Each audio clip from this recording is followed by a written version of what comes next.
Your health is not a right. Your health is a privilege. Those are words that hit me like a brick my first day as a Peace Corps volunteer. Our medical director had gathered us together and explained to us that at home, health was something that was easy to take for granted. But moving forward, if we wanted to maintain the privilege that was our health, we were going to have to make active daily decisions to do so. And I stand here today after having practiced medicine for decades, and I can tell you definitively that those words have never been more true. And one of the most dangerous myths in modern medicine is that our healthcare system can give you your health back to you, because it can't. What our healthcare system does, and what it was designed to do, is to diagnose and treat disease. And frankly, in my opinion, it does that very well. But there is a big difference between being disease-free and having true health and well-being. And the gap between those two things, if you're fortunate enough to have it, that is your privilege and your responsibility to maintain. No one can prescribe that or operate that into you. I want to tell you a story about a patient of mine who I'm going to call Dwayne. I think this story illustrates that point very well. Dwayne is a self-described farm boy. Lifetime of hard work, first on the family farm and then in the steel industry. It destroyed his back. And he spent years in the system doing everything it told him to do. Medications, injections, physical therapy, surgery. And I know those things work for a lot of people, but they didn't work for Dwayne. When those things failed, that's what brought him through my door. And when I met him, it was obvious to me that Dwayne was dependent on his family in a way that he never wanted. Dwayne was dependent on high-dose opiates that did not control his constant pain. And it was clear to me that Dwayne had nearly lost his hope, which is an incredibly dangerous thing, because a human being who has lost their hope cannot be cured. So when he asked me, in the way that he does, "Doc, can you put some stem cells in my back and fix me up?" I had to answer him very carefully, because my answer was no, at least not in the way that he wanted. But there was another way. And so what Dwayne and I did together, that other way, was we got him eating properly again. I got him exercising, moving in a way that de-stressed his back. And then I used a toolkit of therapies. And it's not like I waved some magic wand. Dwayne did the work. It took months, moving his body from a state where it was literally unable to heal into a much better physiologic state. At that time, almost a year after he walked through my door, then I did a cell therapy on him. The result? Dwayne is no longer dependent. Dwayne is no longer in constant pain. And Dwayne has his hope back.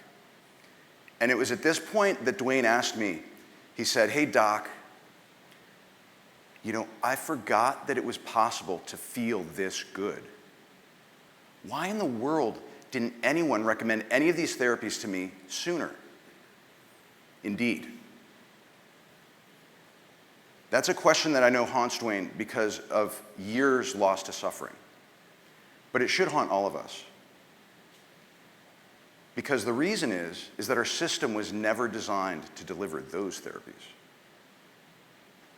And that's because of blind spots that it doesn't even know it has. Blind spot number one. In our medical system, the therapies that scale, and I mean really scale, are the therapies that can be owned. No patent, no funding. No funding, no large trials, no provider education. In our system, you need a patent to generate the ROI, or the return on investment, that funds everything that follows, including an army of reps to go out and educate a nation of providers. So simply put, what that means for all of us is that if a therapy can't be patented, Your doctor does not learn about it, and that means you don't get it. Not because it's not safe, not because it doesn't work, but simply because it doesn't fit the economic model. Blind spot number 2, the Bayh-Dole Act. Bayh-Dole is a little-known act. What it does is it enables our academic institutions to profit from the financial upside of anything that they did research to help discover. Totally fair. Particularly because before Bayh-Dole, they couldn't participate. But Bayh-Dole has shifted the incentives, and that's really important. Because it used to be that industry handled all the patent stuff. And academic medicine is where people got curious, and they asked questions. And then they did the work to follow that question out to its natural end.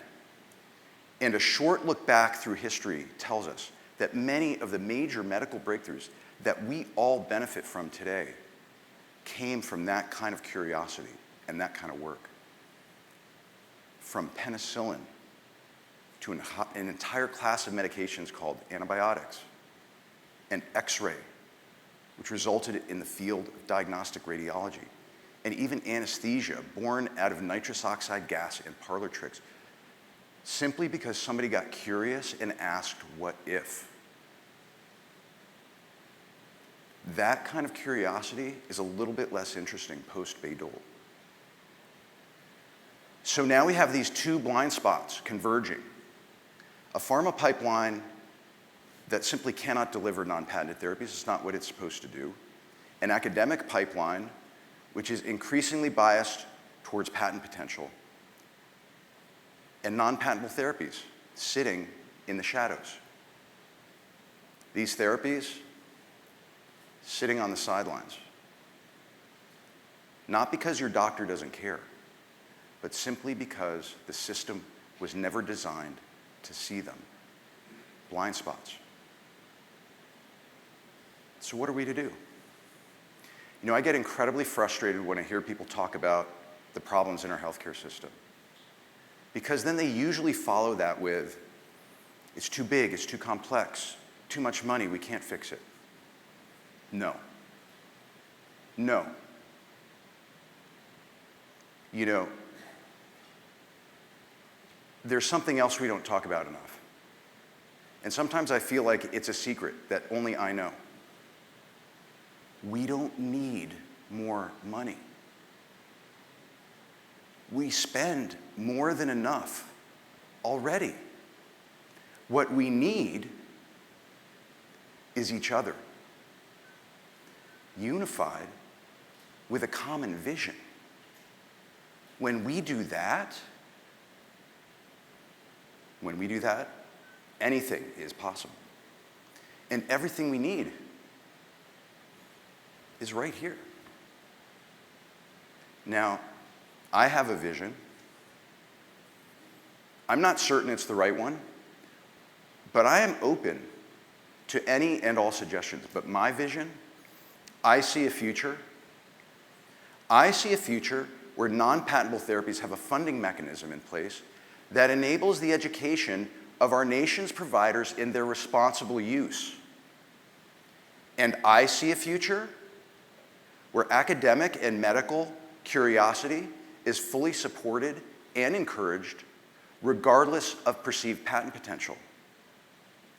And I see a future where we have a true healthcare system that runs in parallel to our disease care system. And that system is accessible to everybody who takes the privilege and responsibility of their health seriously, because health is not a spectator sport. And I see a future where I'm going to continue to be and advocate for the change that I want to see. And I challenge all of you to come with me. Thank you.